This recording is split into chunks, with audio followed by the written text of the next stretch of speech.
হয়তো জুতারা কমান না হলে হার কলম বাড়িয়ে দেন।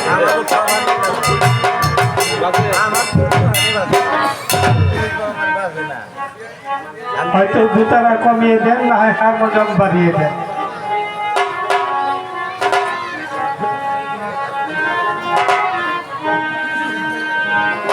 হ্যাঁ হ্যালো হ্যালো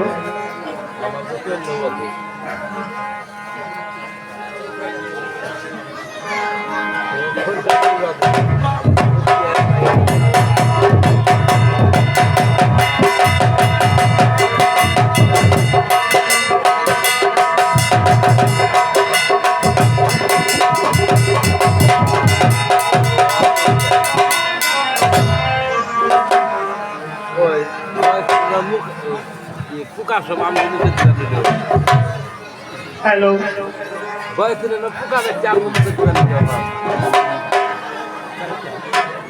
যে কোনো অনুষ্ঠান প্রতিষ্ঠান কোনো উৎসব মাঝখানে যদি বাধাগ্রস্ত হয় তাহলে সেই কাজ ভাবটা একটু নষ্ট হয়ে ভাবরসটা একটু ভেঙে যায়। তো আমি আশা রাখছি আমি একজন অলসিক, আমার মধ্যে কোনো রস নেই।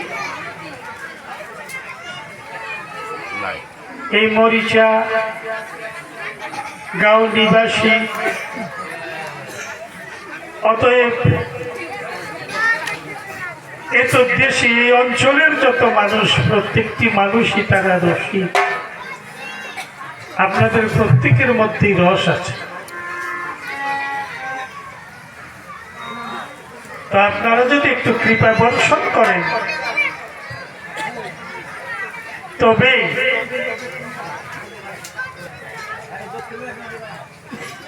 আমার সম্মুখের দিকে এগিয়ে যাওয়ার মতো সম্পদ শব্দ হয়।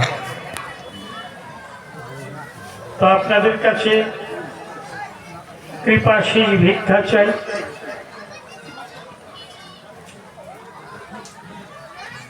আপনাদের রসা আমাকে রসান্বিত করি,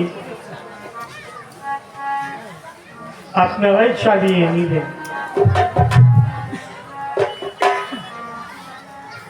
জিলাপি ভাজা আর এক জায়গায় আর রস থাকে আর এক জায়গায়, তাই না? ওই রসে চুবানোর পরে শুষ্ক জিলাপিটা,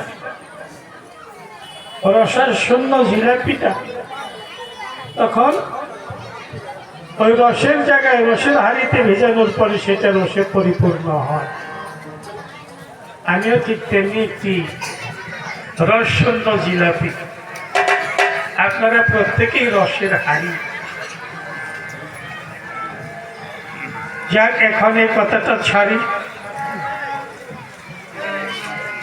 প্রশ্নের জবাবের দিকে যাই।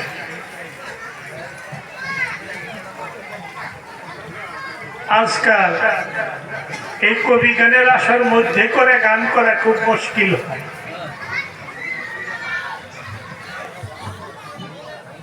এদিকে একবার ঘুরলে ওইদিকে একবার ঘুরলে মাঝখানে ওই ভাবের একটু লেনা দেনায় বিঘ্ন ঘটে যায়। তাই আজকাল সাইড পেন্ডিং, সাইড সম্মুখে সব শ্রোতা আছে, একদিকে মহিলা একদিকে হয়তো পুরুষ। আমরা কবি গান গিয়ে তখন মজা পাওয়া যায়। আগে ছিল দাদা, আমি করেছি, আজ আমার ৭৫ বছর বয়স রানিং। আমার গানের বয়স হলো ৬৫ বছর। ১০ বছর বয়সের থেকে এই কবি গানের দলে আমি।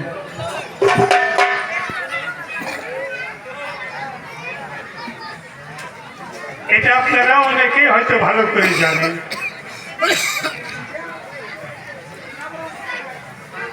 তো আগে ছিল মিডিল পয়েন্টকে মঞ্চ করে চারদিকে নাই জানিসে ঘুরে ফিরি আমিও গান করেছি ভাই, মাইক ছাড়া। তারপরে আসলো কেসার, এই কেসারে তখন গান করতাম। এখন আসছে স্পিকার, ওই মুখ ঠেকিয়ে কথা কইলে শোনা যায়, একটু দূরে গেলে আর শোনা যায়। আগের সেই ভাব আর এখন নাই। মাগো আপনাদের পায়ে ধরে একটা প্রার্থনা জানাই। মা, এই যে প্রাণ খুলে ডাকটা দিয়েছি মা, এই ডাকের মর্যাদা রাখার দায়িত্ব আপনাদের। যেন এর বাইরে আমার আর কোনো কথা আপনাদেরকে বলতে হয় না, এই নিবেদন রাখি আপনাদের পায়ে। আপনারা গান শুনতে এসেছেন, আহারে আপনাদের মুখ দেখলে আমার মায়ের কথা মনে পড়ে।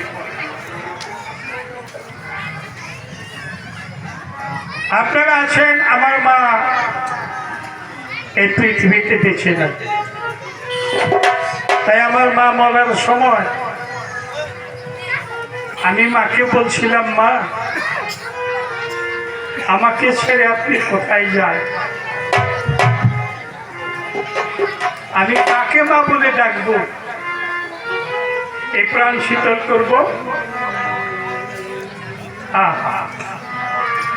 আমার মা তখন বলছিল, শামসুল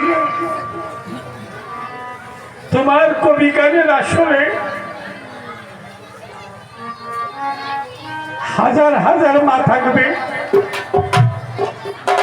আমার কথা যদি মনে পড়ে তুমি প্রাণ খুলে মা দেখো তাদের, তোমার প্রাণ তাতেই জড়িয়ে যাবে। তাই আমি সেই মাহারা আপনাদের কাছে যেন আমার সেই মায়ের স্নেহ পাই, এই নিবেদন রেখে আমি আমার এখন কাব্য ভূমিকায় যাই। আমার বিপক্ষে আজকে বৃন্দাবনের শ্রীরাম সখা আমাকে করেছে ভঙ্গি বাঁকা। আমার সখা ছিল আমার এই শ্রীরাম দাদা। শ্রীরাম যখন বৃন্দাবনে মিলে দ্বাদশ রাখালে বলে একসঙ্গে গোচারণে যায়, হঠাৎ একদিন মনে হলো বাল্য খেলা খেলবো বলো। আমরা সেই খেলায় মন ঢুকিয়ে দিলেন, তাই যার নাম লোকচুরি খেলা। একজন লোকাবে গিয়ে দূরে, আরেকজনে খুঁজে বের করতে হবে তার, এর নাম হলো লোকচুরি খেলা।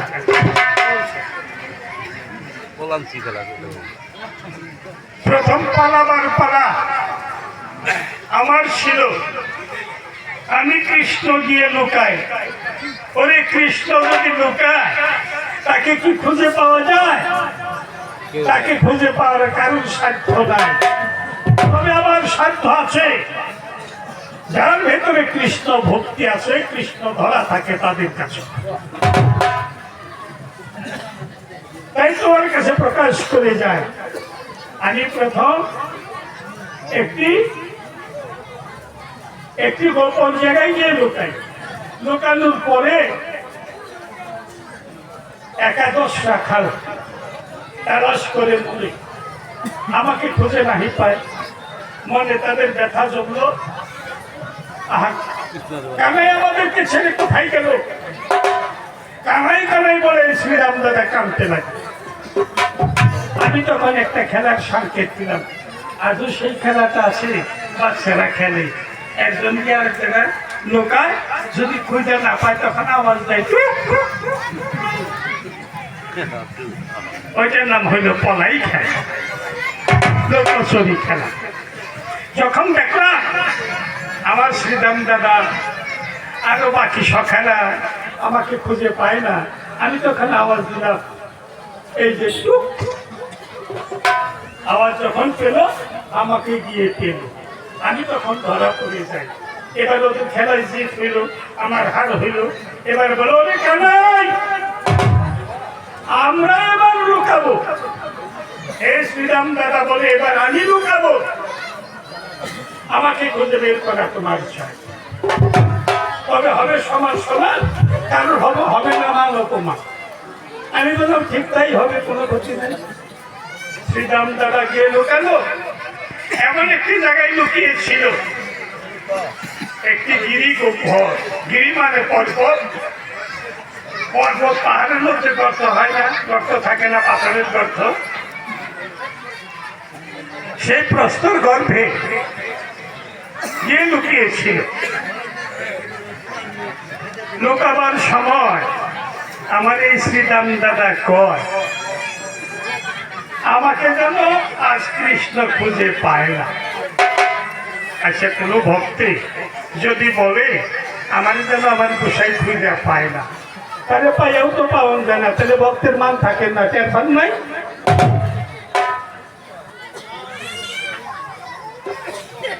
কোন ভক্তি যদি বলে আমার গোসাই যেন আমার আজকে খুঁজে পায় না, আমি জানি যে এই জায়গায় আছে, কিন্তু চাইলেও যদি আমি তার কাছে যাই, কেন ওই ভক্তের মান থাকবে না।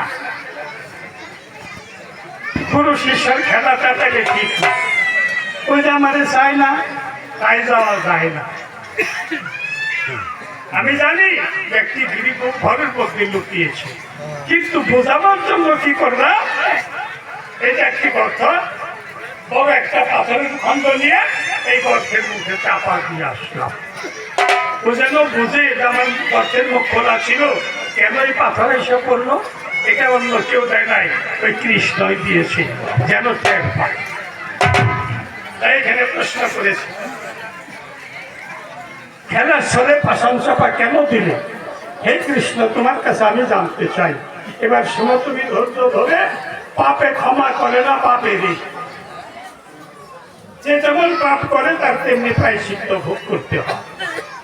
আমি যেদিন বিরোধার কুঞ্জে যাই, সেদিন দ্বারের দাঁড়ি, ওই কুঞ্জের দ্বারের দাঁড়ি ছিল এই শ্রীরাম দাদা।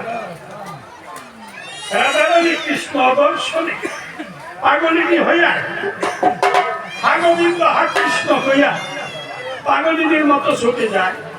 বিরোধার কুঞ্জের সম্মুখে গিয়া এই শ্রীরাম দাদাকে কয় ডাকে দিয়া, ও দাঁড়ি, দাম ছেড়ে দাও। শ্রীরাম, দাম ছেড়ো, আমার প্রাণনাথ, আমার গোবিন্দ, আমার প্রাণ এই বিরোধের কুঞ্জেই আছে, আমি তাকে দর্শন করতেছি। যদি কোথায় আগুন জ্বলে, জল না দিলে সে আগুন নিবে না। প্রেমের আগুন যে কত বড় আগুন, এটা তুমি বোঝো না। শ্রীরাম দাদা তার ছেড়ে দাও।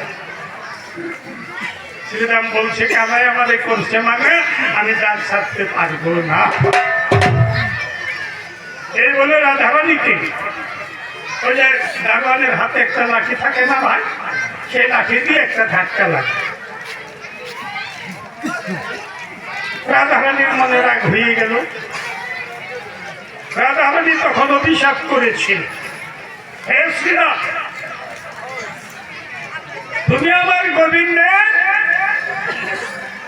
আহা, মায়ের সাউন্ড একটু পাবেন না কেন, বুঝেন না কেমন হতেছে, মধুময় করে দেন।